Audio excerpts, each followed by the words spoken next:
Alors, nous sommes aujourd'hui, donc lundi, on est le 4 qui se lève. Et nous sommes arrivés d'Af Kaf Aleph de Sota. Kaf Aleph, on est arrivé à la 7e ligne. On a dit dans la Mishnah, V'yesh zechut tola shalosh shanim v'chule.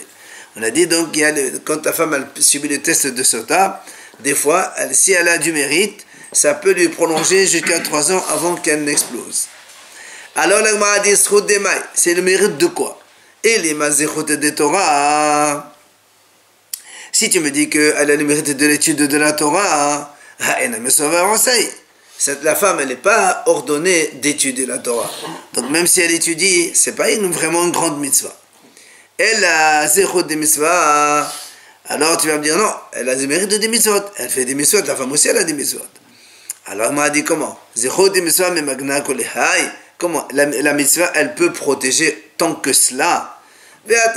Pourtant, la Breta a dit, et Zod Arash Rabbi Menachem Bar Yosef.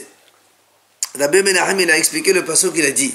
C'est marqué dans le passage qui est Nen mitzvah vetora or. Nen mitzvah vetora or. La mitzvah, c'est merveilleuse. Torah, c'est la lumière. Il dit, Tala kadou ta mitzvah bener. Le passage qu'il a fait lier, il a fait dépendre la mitzvah avec la veilleuse. Veta Torah baor. Et la Torah dans la lumière. Ça veut dire quoi? Et ta mitzvah baner, la mitzvah, elle a fait dépendre par la veilleuse, le malach pour te dire, maner, et namerina l'elefisha'a, af mitzvah et namerina l'elefisha'a. De la même façon qu'une veilleuse, elle s'allume combien? Un instant, 1 heure, 2 heures, après c'est fini, elle s'éteint. Et bien la mitzvah aussi, elle ne peut protéger que temporairement. Alors que, ve'et Torah ba'or, alors que la Torah, il a fait lier avec la lumière, le malach ma'or merin la'olam, Torah merina la'olam. C'est pour te dire que de la même façon que la lumière, ça éclaire le monde entier, eh bien, la Torah aussi, elle protège tout le temps. Ça, c'est donc le passage. Donc, enfin, on voit que quoi? On voit déjà que la mitzvah, ça protège que temporairement. Ok? Bien, Omer, la Gemara continue à dire, c'est marqué, le passage qui dit, Behetalechacha tanheotach. Ça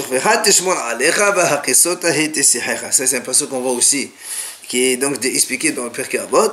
La Gemara dit, c'est le passage qui dit, quand tu marches avec tanheotach, elle doit te conduire. C'est-à-dire quand tu étudies la Torah, elle va te diriger dans ce monde-là. Quand tu dors, elle te protège. Zomita. C'est quand l'homme il meurt, la Torah aussi elle le protège. Et quand tu te réveilleras, c'est elle qui va, donc tu vas parler de elle, c'est-à-dire la Torah, elle va te défendre auprès d'Hachem, comme quoi tu l'as étudié, et donc tu seras récompensé, les ratés de la voix dans les temps futurs. Machal, la dit, exemple, un homme, il marchait en pleine nuit, obscurité, il n'y a pas de lumière. Alors, dans ce cas-là, il a peur de quoi? Menakosim, des ronces, menapehatim, au cas où il y a des trous, ou menabarkanim, aussi, il a peur de tous les pièges qui peuvent donc être dans la route. Ou mehayala, il a aussi peur des bêtes sauvages, s'il y a une bête sauvage dans la nuit. Ou encore menalestine, et aussi des brigands qu'il y a dans la route, dans la rue. Mais il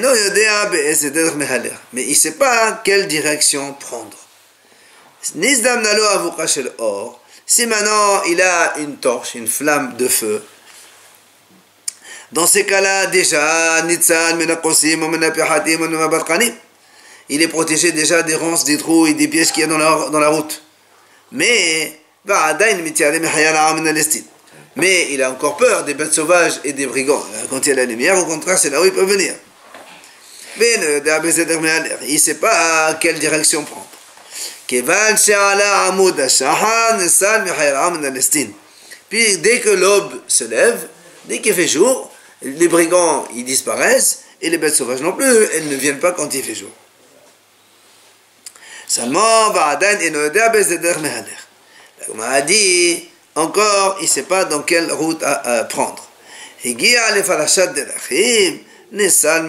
Dès qu'il arrive donc à un endroit d'intersection où il y a donc des directions différentes, il saura dans quelle direction prendre pour se protéger. Ça c'est Ça, c'est donc l'explication de ce pasuk à propos de la conduite de l'homme, donc quand un homme il étudie la Torah. En fait, c'est comme ça qu'on explique qu'un homme, quand il étudie la Torah, eh bien, ça va le protéger au fur et à mesure, d'accord, de tous ces pièges et de toutes ces bêtes sauvages. Comme on a dit que la Torah s'est comparée à la lumière, or, c'est donc la Torah qui protège de tout cela. D'abord, la Gemara donne une autre explication à ce propos. La Gemara dit Avera mechaba mitzvah, ve'en avera mechaba Torah. Il dit, quand un homme il fait un péché, le péché il vient éteindre une mitzvah. Ça veut dire donc il vient disons que la sanction d'un péché vient annuler les mérites d'une mitzvah. Un péché, une mitzvah. C'est Hachem qui sait comment équivaloir l'un vers l'autre. Par contre, mais un péché n'a pas la force d'éteindre, d'annuler l'étude de la Torah. C'est-à-dire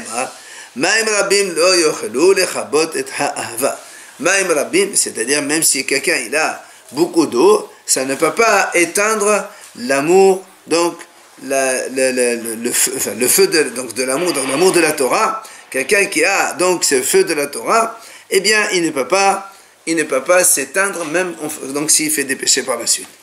Quoi qu'il en soit, c'est ça la question. Maintenant la question, donc on revient sur la question. Toi tu as dit que la femme c'est quoi son mérite? C'est les mitzvot. Et nous on vient de voir maintenant que la mitzvah ne protège que ponctuellement. Il n'y a que la Torah qui protège de façon définitive. Donc comment cette femme va être protégée en buvant les eaux de la sota? Là, on parle, c'est la Torah, c'est ça? Oui. Et même Rabim, c'est les Abovot? Même Rabim, c'est tout. C'est-à-dire tous les péchés qu'un homme fait. Ça ne peut pas éteindre le mérite de l'étude de la Torah. Si elle laisse son mari partir à l'étude de la Torah, on avait vu que ça protégeait la femme. On va voir ça aussi. On va voir ça aussi. Moi, elle va en parler de là. Amar Rav Yosef. Viens Rav Yosef donc répondre à la question. Mitzvah be'adana de asir ba marna ou masla. Be'adana de la asir ba agone marna asole la masla. Torah. Ben be'adana de asir ba ou ben be'adana de la asir ba marna ou masla. Rav Yosef il répond, il dit comme ça. En fait, la différence entre la mitzvah et la Torah, c'est quoi? C'est que la mitzvah, pendant le moment où on est occupé à faire la mitzvah, elle protège donc de tout. Par contre, mais quand on a fini, on n'est plus occupé à faire la mitzvah, agone magna, la mitzvah, elle protège toujours des souffrances, même si on ne la fait plus. Par contre, assoler la matzah, mais on ne peut pas protéger contre le Yetzer Hara, que le Yetzer Hara, il ne peut pas te faire trébucher, ça, la mitzvah, elle ne peut pas le faire. Donc, pendant qu'on est en train de faire la mitzvah, on est protégé, donc, pendant qu'on est en train de faire la mitzvah, on est protégé aussi bien contre les souffrances et les malheurs, que contre le Yetzer Hara. Mais quand on a fini la mitzvah, on n'est plus protégé contre le Yetzer Hara, mais on est encore protégé des souffrances. Par contre, si on étudie la Torah, l'étude de la Torah, aussi bien pendant qu'on est en train d'étudier que en dehors du temps de l'étude, eh bien, la Torah, elle protège tout le temps et elle sauve tout le temps. Elle protège des malheurs et elle sauve donc des Yetzer Hara pour ne pas que l'homme y faute encore. Alors, c'est là où Matriv la Rabba il objecte sur ce qu'on est en train de dire maintenant. Il dit comment? El amerat do'er va Ahitofel mila asri batorah ama elohirina alayhu. Rabba il dit comment? Alors nous on a vu par exemple Doeg, c'était un des officiers du roi Shaoul, et Ahitofel, un des conseillers du roi David. C'était des grands hachamim, mais qu'après ils ont été donc très très mauvais, puisque Doeg il a fait de la shonara, il a tué des kohanim. Ahitofel il a donné des mauvais conseils, après il s'est pendu. Alors il dit comment? Ces gens-là qui étaient des très grands sages, toi tu dis que la Torah les protège aussi bien pendant qu'en dehors du temps d'étude. D'abord voilà, il les a protégés ceux-là. Ella Amar Rava, c'est pour ça que Rava il modifie. Il dit non. Torah be'adana de asirba marna masla, be'adana de asirba khoni marna asuli la masla. Misva ben be'adana de asirba ben be'adana de asirba khoni marna asuli la masla. Il dit Rava comme ça. Donc la Torah, quand on est en train de l'étudier pendant le moment de l'étude, la Torah, Magna ou Matzah, elle protège contre les malheurs et elle nous sauve donc du Yetzer Hara, nous protège contre les péchés. Par contre, quand on n'est pas en train d'étudier la Torah, on a toujours la protection de la Torah contre les malheurs et les souffrances, mais elle ne nous protège plus contre les Yetzer Hara. Si quelqu'un il n'est pas en train d'étudier la Torah, il peut être donc entraîné à la faute par le Yetzer Hara. Ça c'est la Torah. Par contre, une mitzvah, aussi bien pendant qu'on est en train de la faire ou bien qu'on n'est pas en train d'occuper de la faire, la mitzvah elle protège toujours contre les malheurs, mais elle ne protège pas contre le Yetzer Hara.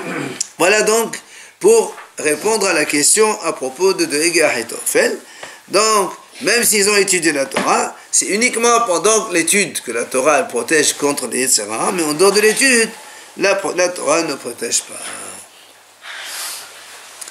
Bien, Ravina Amar. Ravina donne une autre réponse. On a dit, quel est le mérite de cette femme que tu as dit que quand elle a du mérite, elle peut rester jusqu'à 3 ans et ne exploser qu'après. Il dit, Le'olam zechot Torah. Je peux te répondre encore de nouveau, c'est le mérite de la Torah. Tu vas me dire, mais la Torah, la femme, elle n'est pas ordonnée d'étudier la Torah, puisque nous on dit, Benechem velo bnotechem hachamim, il dit c'est les garçons et pas les filles. Votre âme n'a été misouva ça. Il lui dit, c'est vrai. Nehe defekodela mefarda. Il dit, c'est vrai, la femme, elle n'est pas mitzvah, elle n'est pas ordonnée d'étudier la Torah. Par contre, be'agra de makrin ou matniyan benayu, munatanehu le rabdayu adiyatu b'medasham et la paran bahdayu. On m'a dit, mais tu sais bien que la femme aussi, comme c'est marqué dans la Gemara Brachot Abba, c'est quoi le mérite des femmes dans la Torah? C'est quand elles amènent leurs enfants au Beth Midrash et étudient la Torah, ou bien quand elles attendent leur mari le soir après le shiur de Torah. Donc cette femme, elle partage le salaire de la Torah avec donc ses enfants et son mari. Donc tu vois bien que la femme, elle a le mérite de l'étude de la Torah, et c'est ça qui va la protéger donc lorsqu'elle boit des eaux de la sota, selon le Haram qui a dit que Srut Tola, ça va lui rallonger donc de quelque temps encore la vie. Quoi, 3 ans? On avait Mahloket. Ça va.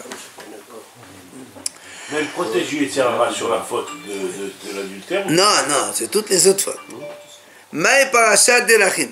Dans le machal qu'on a vu, on a dit que lorsqu'un homme il arrive à l'intersection, maintenant il connaît sa route. La Gemara a dit, c'est quoi ce Parashat Delachim? Amar Rav Hasda, Ze Talmid Chacham V'yom Mita. Ça veut dire, Parashat Delachim, c'est l'intersection, en fait, c'est le Talmid Chacham le jour de la mort. C'est là où il va aller donc rendre compte devant Hachem. Eh bien, c'est ça où on appelle un homme il est arrivé là-bas. Et si un homme il est arrivé jusqu'à sa mort en étant Talmid Chacham, c'est là où il a tout gagné, bien sûr, ce mérite-là. Rav Nachman Bad Yitzhak Amar, c'est Talmid Chacham V'yirat Het. Il dit lui, ça c'est un Talmid Chacham qui a aussi la crainte du péché. Évidemment, dans ces cas-là, quand il a la crainte du péché, eh bien, il est rassuré de ne plus fauter. Mozutra Amar, Zé Talmid Chacham de Sakalish Ma'ateta al-Bad Hilcheta. Il a dit ça, c'est un Chacham qui, Sakalish Ma'ateta, il comprend la Gemara al-Bad Hilcheta et il peut déduire de la Gemara la halacha. Ce sont les Hachamim, les Talmid Hachamim qui savent étudier et donc faire déduire la halachot à partir donc de la Gemara, comme ils font les grands Hachamim. D'abord, une deuxième explication, quand on a rapporté tout à l'heure dans la Braïta, on a dit Avera mechabba mitzvah, ve'en avera mechabba Torah. On a dit que le péché, ça annule une mitzvah, mais le péché, ça n'annule pas l'étude de la Torah. Amar Rav Yosef. Rav Yosef, il dit comme ça. Darasheh Rabbi Menachem bar Yosef le haïtra ki Sinai. Rabbi Menachem bar Yosef, il a expliqué ce passouk-là, que Sinai, c'est-à-dire comme la montagne de Sinai, c'est-à-dire comme Moshe, de la même façon que Moshe Rabbeinu, quand il a reçu la Torah au mont Sinai, eh bien c'est la même chose. Qu'est-ce qu'il a dit? Il dit Ve'elmaled rashuha do'er va'achitof l'achi lo ratfu bata David.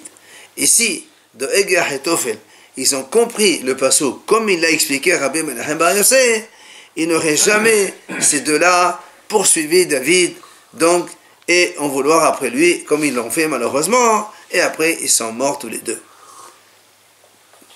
C'est quoi le passouk? Dirti, c'est marqué dans Tehillim.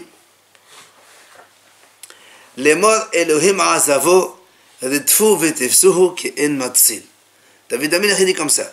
Lemor Elohim azavo. Eux, ils se sont dit, après que David Amelech il a commis la faute avec Bathsheba, ils ont dit Elohim azavo. C'est-à-dire, Hachem, il a abandonné David, du coup, maintenant, il n'a aucune importance, on peut lui faire du mal. Maïdarosh, qu'est-ce qu'ils ont compris dans ce passouk, eux?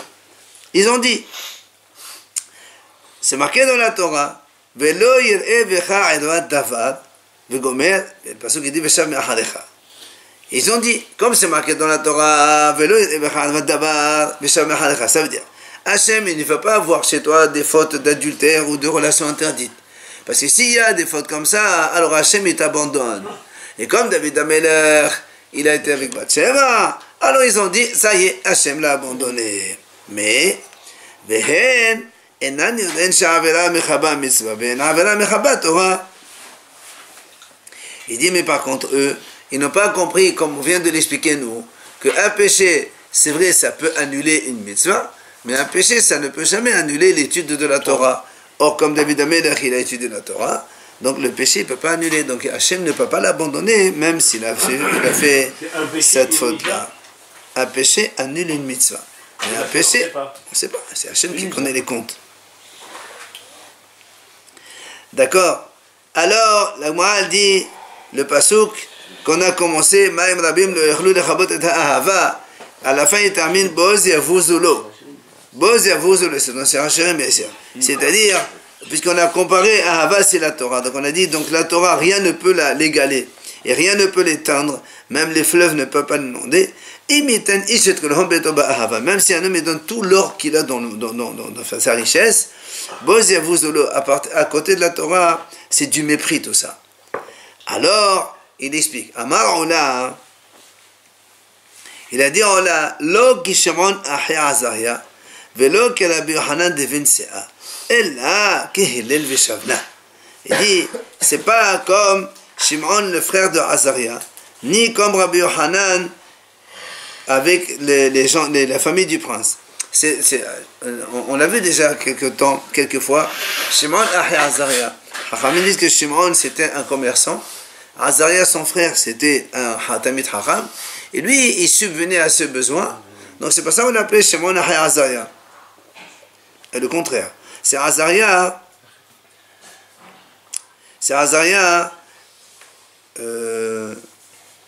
qu'on dit Shimon Ahi Azaria. Donc c'est Azaria qui aidait son frère. C'est ça.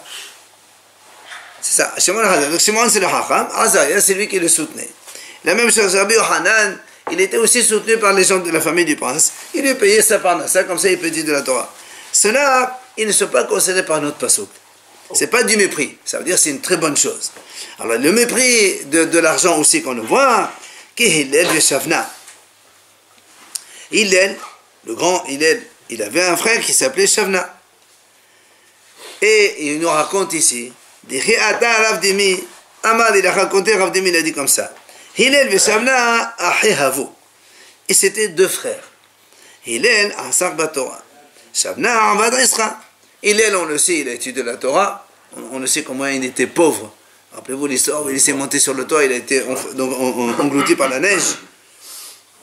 Mais Shavna, lui, son frère, il était riche, il était un grand commerçant. Sauf, à la fin, il vient à son frère Shavna, Hillel, il dit à son frère Hillel, Amaleta Na'arov, où il est fleur. Viens, je te donne de l'argent et on partage moitié-moitié la Torah que tu as étudiée. C'est ça, quand il est venu après coup, c'est pour ça qu'une fois Minashamayim elle est sortie, elle a dit qu'est-ce que tu racontes? Qu'est-ce que tu veux comparer l'argent que tu vas donner à ton frère maintenant après tout ce qu'il a étudié? Ça marche quand on le fait avant. Quand tu permets à ton frère d'aller étudier, oui, tu partages. Mais quand tu viens après coup, ça n'a aucune valeur. Aucune ou un petit peu? Aucune. On n'achète pas la Torah. On a vu qu'il y en a qui ont acheté le Olam Haba. Avant, Non, après il a dit je te vends mon Olam Haba, la vie des ça c'est des histoires particulières. Ça. Pas...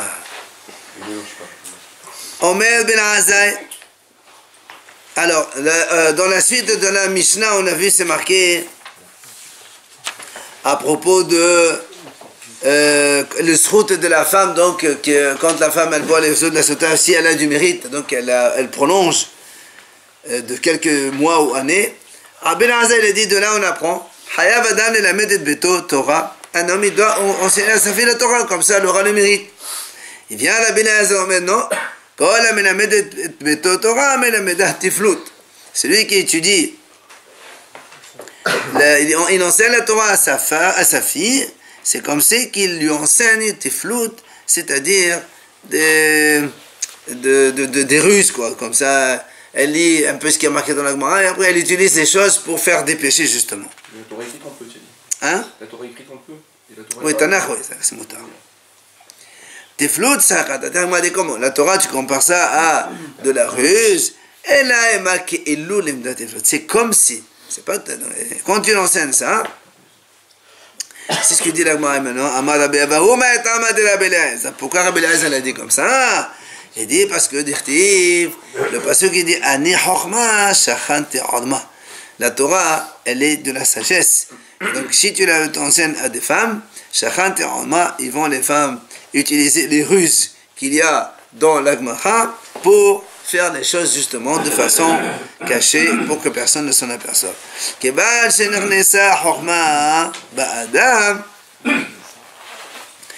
Et comme donc la sagesse, la Torah, elle rentre chez l'homme, donc évidemment après il devient rusé et il fait les choses donc de façon couverte pour que personne ne s'en aperçoive. Ah, la Gemara dit Belabanan. Comment Hachamim, donc Ben Azai qui a dit qu'au contraire il faut enseigner la Torah, comment il explique ce passage qu'Ani Horma Shachan Terama? Ils disent Hay Ani Horma May Abdile, comment il explique donc cette Torah? Lui, il en a besoin pour l'enseignement de Rabbi Yosef ben Rabbi Hanina. Qu'est-ce qu'il a dit? Diamar Rabbi Yosef ben Rabbi Hanina, en divrei Torah mitqayimin, ella b'mi shema'amid atzmo arum alehem. Celui qui, devant la Torah, il est complètement arum. Arum dans le sens où il enlève toute charge sociale. Il est complètement nu, c'est-à-dire il reste uniquement à la disposition de la Torah. Là, Béhémet, il aura la Torah comme il faut. Comme le passage dit justement, donc la Torah, elle dit, moi je ne réside que chez les gens qui sont nus, entre parenthèses, c'est-à-dire qui n'ont aucun autre souci que celui de la Torah. Amar Rabbi Yohanan, en devrei Torah mitqayimin, ella b'mi shemesim atzmo kemi she'eno. Rabbi Yohanan lui dit aussi qu'on voit la Torah uniquement donc chez les gens qui se prennent pour rien.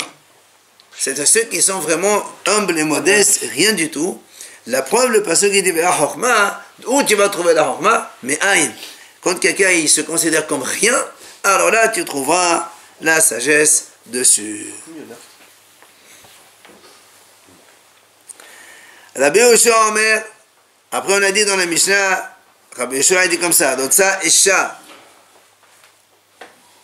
une femme préfère Kav, c'est-à-dire un peu de manger, Vetiflout, c'est-à-dire qu'elle ait un mari avec elle, plutôt que, ça c'est la Mishnah, dans les mots de la Mishnah on a dit comme ça,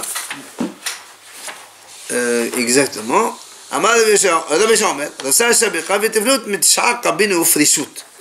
plutôt que d'avoir 9 cabines, c'est-à-dire donc beaucoup de quoi manger et boire, mais prishut et non pas un homme avec elle. Qu'est-ce qu'il veut dire ici, Rabbi Yoshua? Il explique justement ce qu'on a dit, qu'une femme plutôt donc avoir un homme même si elle mange peu, plutôt que d'avoir beaucoup de manger et rester seule.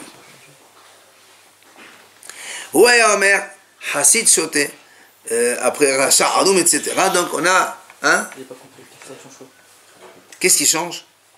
Ça veut dire que j'ai toujours pas compris ce que ça veut dire. Ça veut dire que quand nous on a dit à propos de la femme sota, on a dit comme ça, que la femme le Rachid. Pardon? Le Rachid de Rosé Isha Bekel. Eh bien, Les Fichach En Tov Betalmud Torah. Talmud Torah. non, parce que justement, nous on a dit que lui il a dit c'est bien qu'elle étudie la Torah. L'autre il te dit, ça veut dire qu'elle étudie la Torah pour éviter après les histoires. Ce là. Il dit mais non, mais la femme elle n'a pas besoin. Une femme elle préfère que tu lui donnes rien à manger et avoir un mari avec elle plutôt que tu lui donnes plein et ne pas avoir d'homme avec elle. C'est-à-dire que la protection de la femme c'est pas l'étude de la Torah, c'est d'avoir un homme quel que soit le prix. Qui soit à ses côtés. Voilà. Il faut leur dire au divorce. Ouaya Omer Hasid Shoté Vechule. Donc Hasid Shoté, la Gemara va nous expliquer un peu ces termes-là. Hasid Shoté, la Sha'adoum, etc. Premièrement, Hasid Shoté. La Gemara dit Echidami Hasid Shoté. Qu'est-ce que c'est ce Hasid Shoté? Il dit, donc c'est un Hasid qui est fou, quoi. Donc un homme pieux qui est fou. Qu'est-ce que c'est ça? Il dit Kegon. De Khatava et Teta Ben Hala Behma. Là où on a halal, c'est que le baba est solar. Il dit, il voit une femme qui est en train de se noyer dans l'eau, il dit, assourd d'aller toucher une femme. Il la laisse mourir. Ça, c'est un Hasid Shoté, évidemment. C'est pas comme ça qu'on fait. Maintenant, qu'est-ce qu'on appelle Rasha Arum? La Gemara va nous donner plusieurs idées différentes. Donc, on va écouter. Amar Rabbi Yochanan dit, premier exemple. Qu'est-ce qu'on appelle Rasha Arum? Un Rasha qui est malin, rusé. Il dit, c'est celui qui a un procès. Il arrive plutôt que son copain chez le Dayan. Il commence à parler avec le Dayan de son cas avant que l'autre arrive. Quand on a un parti commence à parler avec le Dayan déjà il s'imprègne de sa parole. Du coup, l'autre, quand il vient, l'autre, il a déjà une prise de position. Absolument. C'est ça, une preuve. Absolument. Mais si le Dayan il fait ça, celui qui a fait lui-même, il est reçu rachat. Rabbi Abaou Omer, Rabbi Abaou dit un deuxième cas de ce qu'on appelle rachat arum, c'est hanoten dinar le'ani lehashlim lu 200 zuz. Ditnan, מי שיש לו 200 זוז לא ייתן לקדשך אופה או מעשר עני, היה לו 200 חסר דינר, אפילו 1000 נותנים לו כאחת על איזה ייתן. Nous savons que c'est une mission de donner la tzedaka aux pauvres. Ben, il y a des cas où c'est un péché que tu donnes la tzedaka à un pauvre. Comment? Il dit, nous, il y a marqué dans une mission, on a vu ça je crois, comment on définit un pauvre? La mission a dit là-bas, celui qui a 200 zouz, 200 zouz, l'argent de l'époque, c'était un petit peu, on va dire, le minimum vital. Celui-là n'est pas considéré comme un pauvre. Il n'a pas le droit de prendre ni la cueillette, ni l'oubli, ni les coins, ni Maaserani. C'est pas un pauvre. Je ne sais pas aujourd'hui ce que ça vaut. Je ne sais pas ce que ça vaut un matam zouz. Quoi qu'il en soit, la Mishnah dit 200 zouz, il n'est pas pauvre. Mais s'il a 200 zouz moins un dinar, ça veut dire il est pauvre. Et donc, s'il y a marqué ici, maintenant, 1000 personnes, il lui donne chacun 50 € ou un truc comme ça, il peut prendre tout. Parce que dans la mesure où il a moins un dinar, il est dans le statut du pauvre. Il est malin, quoi. Il n'est pas malin, il n'est rien, lui. Il prend à chaque fois. Non, lui, il a 212 moins un dinar. Donc, il a un statut de pauvre. On lui autorise, si maintenant tu lui donnes, on fait une collecte, voilà, il y a un monsieur un pauvre ici. Il lui donne, il ramasse 50 dinars. C'est pas grave, alors qu'il lui manquait qu'un dinar. C'est pas grave, vu qu'il était pauvre. Mais c'est qu'est-ce qu'on appelle maintenant la sha'arum? C'est un monsieur, il sait qu'il lui manque un dinar. Qu'est-ce qu'il fait? Il lui donne un dinar, voilà, c'est un dinar. Comme ça, il empêche de prendre toute la collecte. Il enlève son statut de pauvre. Toi, Zarmakilo, tu fais Sdaka, mais en vérité, tu es en train de le casser en deux. D'accord? Allez, ça c'est un autre cas. Troisième exemple. Rabbi Asi Amar Rabbi Yochanan, ça c'est on a vu dans Ktubot. Zé Amassi Isa Limkod Ben Chassim Moatin. Amar Rabbi Asi Amar Rabbi Yochanan. Rappelez-vous, on a dit, quand un homme il meurt, l'héritage il va au garçon. Ouais, vous vous rappelez, on a dit, quand il a donc beaucoup de biens, l'héritage va au garçon, mais on laisse les maisonnotes pour les filles. on laisse un certain capital pour les filles pour qu'elles puissent grandir et se marier. Mais s'il n'y a pas assez de biens, par exemple, il y a très peu de biens, il a beaucoup de filles, alors les garçons n'héritent pas. Ils laissent tout ça pour les filles. Mais là-bas, on a vu, c'est marqué, si les orphelins, ils ont vendu un bien, alors qu'ils n'ont pas le droit, ce qu'ils ont fait, c'est fait. Les garçons. Imagine, ils ont un petit studio, ils l'ont vendu pour manger, alors qu'ils n'ont pas le droit, il faut les laisser pour les filles. On a dit quand même, ce qu'ils ont fait, c'est fait. Ce rachat, qu'est-ce qu'il fait? Il donne un conseil aux orphelins garçons de vendre un bien. Alors qu'on est dans un statut de maisonnot ma'atim, c'est-à-dire que normalement il appartient aux filles. Les filles, elles ne savent rien. Il donne, voilà, c'est ce qu'on appelle vicieux. Un rachat, c'est un vicieux. Enfin, il fait des choses. Mais une fois qu'il a vendu l'argent, et les filles vont profiter. Et non, justement, l'argent espèce, c'est pour les, tout le monde, il mange avec. Alors que normalement, eux, ils devaient aller demander la tzedaka, laisser ce capital pour les filles, et ils profitent de cet argent pour manger avec les filles. Et du coup, les filles, elles auront moins d'argent après. D'accord? Ça, c'est encore une autre explication. Abaye nous donne encore un autre exemple. Qu'est-ce qu'on appelle un rachat arum? C'est celui qui donne un conseil, là aussi vicieux, comme Rabban Shimon Gamliel nous a enseigné comment. Netanya. Nechasai lecha ve'acharecha lifnoni. Ve'yarada reshonu macha. Donc, nechasai lecha, quelqu'un il dit, voilà, je fais une donation de biens à M. Réhouven. Et je lui dis, et après toi, quand tu meurs, ce qui restera, ça appartiendra à Shimon. Lui il dit comme ça, ce qui reste, ça appartiendra au Shimon. Nechasa elecha, ve'acharecha lifnoni. Qu'est-ce qui se passe?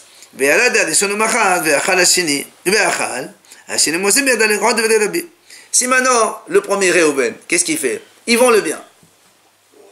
Et il le mange. Rabbi, il dit, il a raison. Rabbi Shimon Gamliel, pas du tout. Oh. Non, pardon. Rabbi, il dit, Shimon, il va chez l'acheteur, il dit, monsieur, c'est pas à toi. Il y a marqué, quand Réhouven meurt, c'est moi qui prends l'argent, enfin le bien, c'est à moi. Donne ici, tant pis pour toi. Mais Rabbi Shimon Gamliel dit, non, monsieur, le deuxième ne peut prendre que ce qui reste. Donc ça veut dire que si le premier il a vendu, le deuxième il a perdu. Alors Rachat Adoum, qu'est-ce qu'il fait? Il conseille à Réhouven le premier de vendre le bien. Donc du coup, tu prives le second de son héritage. De droit. D'accord? Selon Rabbi Shimon Gamliel, parce que ce Rabbi, ça y est pas. Hein? Comment on l'appelle rachat? Rachat, ben j'en vois. Et Rabbi Gamliel il pense comme ça. Justement, selon Rabbi Shimon Gamliel, il est rachat. Selon Rabbi, il n'y a pas de problème, parce que même s'il a vendu, l'autre, le deuxième, il récupère le bien.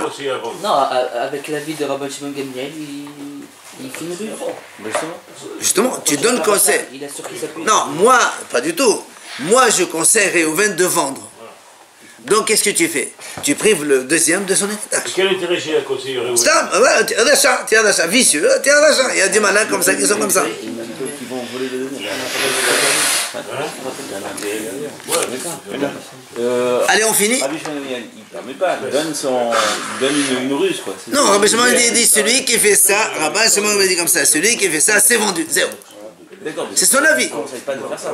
Ah non, mais ce que non, c'est assurant. C'est un constat. Mais maintenant, celui qui. Voilà, Rabbi Shimon n'a jamais dit de moutarde de faire ça. Si tu as fait, tu n'as pas le droit de faire, mais si tu as fait c'est comme ça, c'est comme ça. Seulement maintenant, si toi tu lui conseilles de faire ça, tu es en train de lui donner un conseil vicieux.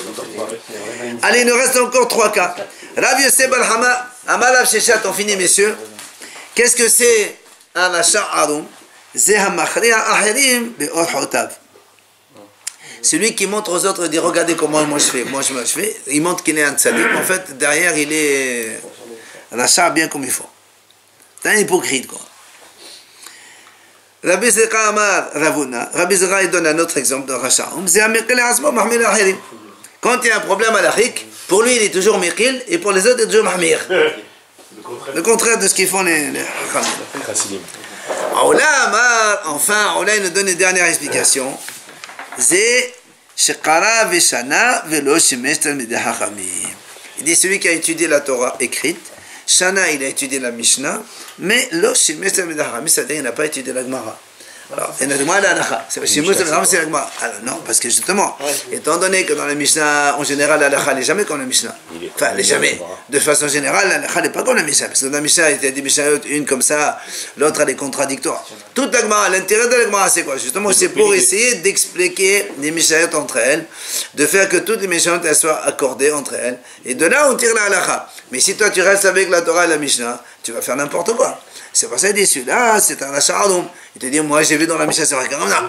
Oui, des gens, ils viennent des fois, ils te disent, voilà la Mishnah, elle a dit comme ça, qu'est-ce que tu racontes? La Mishnah, c'est pas une halakha. Ça, c'est l'achat-adom. D'accord? Voilà.